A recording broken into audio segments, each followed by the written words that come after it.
What is up, everybody? Welcome back to ELA 1 with Mr. Williamson, your favorite class of the day. Got a jam-packed day for you. Not really, pretty manageable. But let's jump right to it, shall we? The quote of the day comes from one of our house champions, President Barack Obama. He said, "We may come from different places and have different stories, but we share common hopes and one very American dream." The American dream may be a phrase that you've heard in the past. It is something, an idea, that we are going to be talking about a lot today and how it relates to our two main characters, George and Lenny. So the objective for the day, I can compare George and Lenny's dream to the American dream.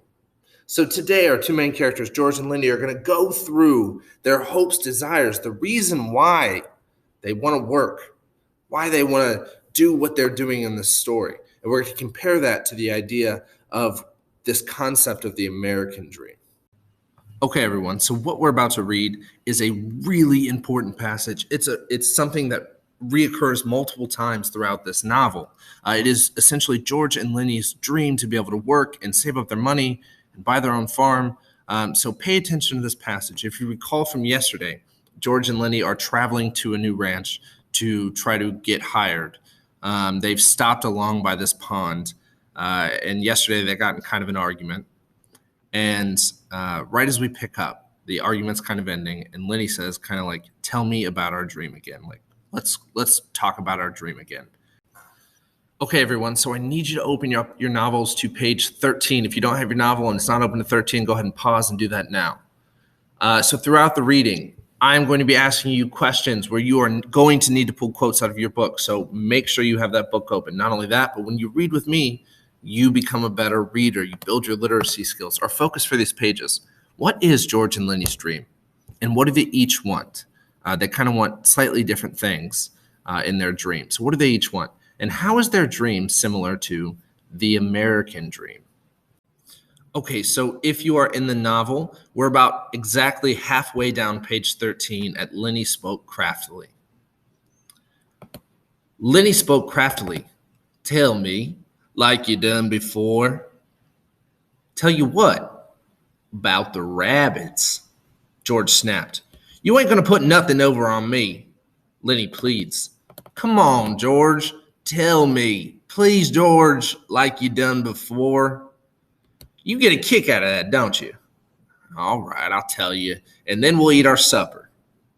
George's voice became deeper. He repeated his words rhythmically as though he had said them many times before. "Guys like us that work on ranches are the loneliest guys in the world. They got no family. They don't belong no place. They come to a ranch and work up a stake, and then they go into town and blow their stake. And the first thing you know, they're pounding their tail on some other ranch. They ain't got nothing to look ahead to." Okay, so we are going to reread this line and kind of talk about what George is talking about here really quick. He said, "They came to the ranch and worked up a stake, and then they go into town and blow their stake. And the first thing you know, they're pounding their tail on some other ranch." So my first question to you, who are they? Who is the they that George is talking about? What is George saying about them here? Answer it in 2 complete sentences now. So they are the other migrant workers who come to a ranch and make some money, but then they go into town and waste it. So he's talking about other migrant workers, not him and Lenny, but other migrant workers, saying they make some money, but then they go into town and they just waste that money. And before you know it, they're off working at a new ranch, starting the cycle all over again. So that's going to pull me into our second question. It's a multiple choice question that's going to pop up for you. Select the best answer that completes this sentence. Based off pages 13 and 14, George criticizes other ranch workers because he believes they are what? Correct answer was A. George believes that other migrant workers are lonely and lacking ambition. They're always alone, and they lack the ambition to do anything but waste their money. Okay, so now we're going to read a passage that you have seen before called The Harvest Gypsies. Hopefully you'll understand it a little better this time. This is something by the author of Mice and Men. So think of harvest as like farmers coming for harvest, and gypsies is kind of a derogatory term nowadays, talking about people that travel. So think of this as saying the traveling farmers. Okay, so reading down here. Thus, in California, we find a curious attitude towards a group that makes our farm successful. The migrants are needed and they are hated. The migrants are hated because they are ignorant and dirty people, or they are carriers of disease, or they increase the need for police. They are never received into a community, nor into the life of a community. Wanderers, they are never allowed to feel at home in the communities that demand their services. So that brings me to the third question before we keep reading in the book. Steinbeck claims that migrant workers are never received into a community nor into the life of a community, and that they are never allowed to feel at home in the communities that demand their services. So what I want you to do, I'm going to pull back up the pages if you don't have your novel, find 2 quotes where George voices similar statements about migrant workers when he discusses them on pages 13 to 14. So out of the highlighted section that's on the screen now, find 2 quotes that George says, which mirrors the idea that migrant workers are never accepted into their communities. So some possible answers that I pulled out. From page 13, George says that they are the loneliest guys in the world, that they got no family, and they don't belong no place. And on page 14, he says, they ain't got nothing to look ahead to. So this reiterates John Steinbeck's idea that they are never allowed to feel at home in the communities that demand their services. So if you're in your novel, we're going to pick up on the 3rd line down on page 14 at Lenny was delighted. Lenny was delighted. That's it. That's it. Now tell how it is with us. George went on. With us, it ain't like that. We got a future. We got somebody to talk to that gives a damn about us. We don't have to sit in no bar room blowing our jacks just because we got no place else to go. Them other guys get in jail, they can rot for all anybody gives a damn. But not us. Lenny broke in. But not us. And why? Because I got you to look after me, and you got me to look after you. And that's why. He laughed delightedly. Go on now, George. You got it by heart. You can do it yourself. No, you. I forget some of the things. Tell me about how it's going to be. Okay, all right. Someday, we're going to get the jack together and we're going to go have a little house and a couple of acres and a cow and some pigs and live off the fat of the land, Lenny shouted, and have rabbits. Go on, George. Tell about how we're going to have in the garden and about the rabbits in the cages and about the rain in the winter and the stove and how thick the cream is and the milk like you can hardly cut it. Tell about that, George. Why don't you do it yourself? You know all of it. No, you tell it. It ain't the same if I tell it. Go on, George. How I get to tend the rabbits? Well, said George, we'll have a big vegetable patch and a rabbit hutch and chickens. And when it rains in the winter, we'll just say, the hell with going to work. And we'll build up a fire in the stove and sit around it and listen to the rain coming down on the roof. Nuts. He took out his pocket knife. I ain't got time for no more. So in those pages, we just saw a detailed picture of what George and Lenny's dream is.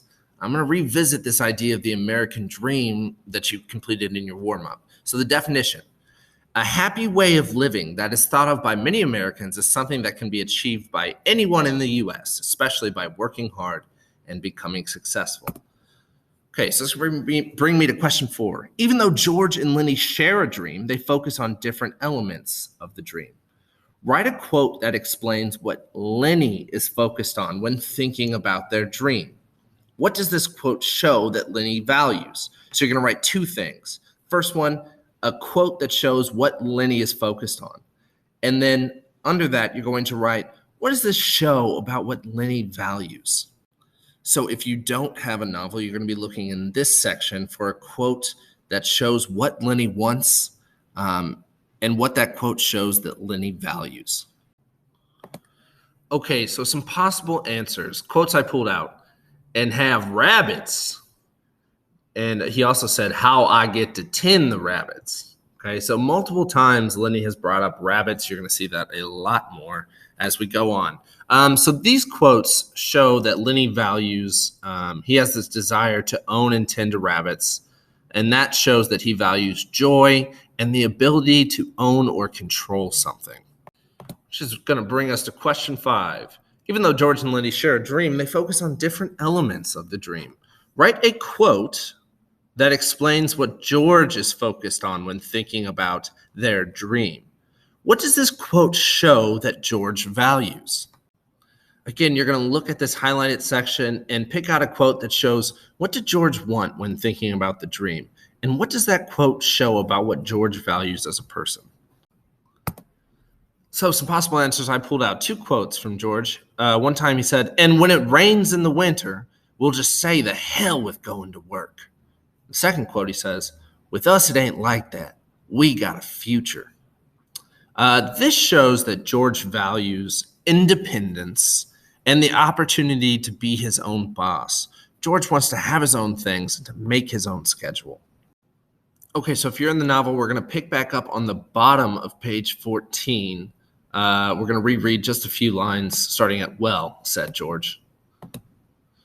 Well, said George, we'll have a big vegetable patch and a rabbit hutch and chickens. And when it rains in the winter, we'll just say the hell with going to work and we'll build up a fire in the stove and sit around it and listen to the rain coming down on the roof. Nuts. He took out his pocket knife. I ain't got time for no more. He drove his knife through the top of one of the bean cans, sawed out the top, and passed the can to Lenny. Then he opened a second can. From his side pocket, he brought out 2 spoons and passed one of them to Lenny. They sat by the fire and filled their mouths with beans and chewed mightily. A few beans slipped out of the side of Lenny's mouth. George gestured with the spoon. What you going to say tomorrow when the boss asks you questions? Lenny stopped chewing and swallowed. His face was concentrated. I ain't gonna say a word. Good boy. That's fine, Lenny. Maybe you're getting better. When we got the couple acres, I can let you tend the rabbits, all right? Especially if you remember as good as that. Lenny choked with pride. I can remember, he said. George motioned with the spoon again. Look, Lenny, I want you to look around here. You can remember this place, can't you? The ranch is about a quarter mile up that way. Just follow the river. Sure, said Lenny. I can remember this. Didn't I remember about not going to say a word? Of course you did. Well, look, Lenny, if you just happen to get in trouble like you always done before, I want you to come right here and hide in the brush. Hide in the brush, said Lenny slowly. Hide in the brush till I come for you. Can you remember that? Sure I can, George. Hide in the brush till you come. But you ain't going to get in no trouble, because if you do, I won't let you tend the rabbits. He threw his empty bean can off into the brush. I won't get in no trouble, George. I ain't going to say a word. Okay, bring your bindle over here by the fire. It's going to be nice sleeping here, looking up in the leaves. Don't build up no more fire. We'll let her die down.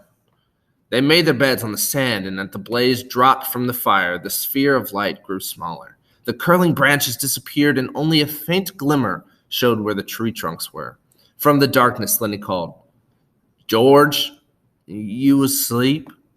No? What you want? Let's have different colored rabbits, George. Sure we will, George replied. George said sleepily. Red and blue and green rabbits, Lenny, millions of them. Furry ones, George, like I seen in the fair in Sacramento. Sure, furry ones. 'Cause I can just as well go away, George, and live in a cave. You can just as well go to hell, said George. Shut up now. The red light dimmed on the coals. Up the hill from the river, a coyote hammered, and a dog answered from the other side of the stream. The sycamore leaves whispered in a light Little night breeze. Okay, one quick final question. Back on page 15, immediately after describing the dream, George interrupts himself, yelling, "Nuts! I ain't got time for no more." Tell me, why is George reluctant to keep discussing the dream here? Answer in at least 2 sentences.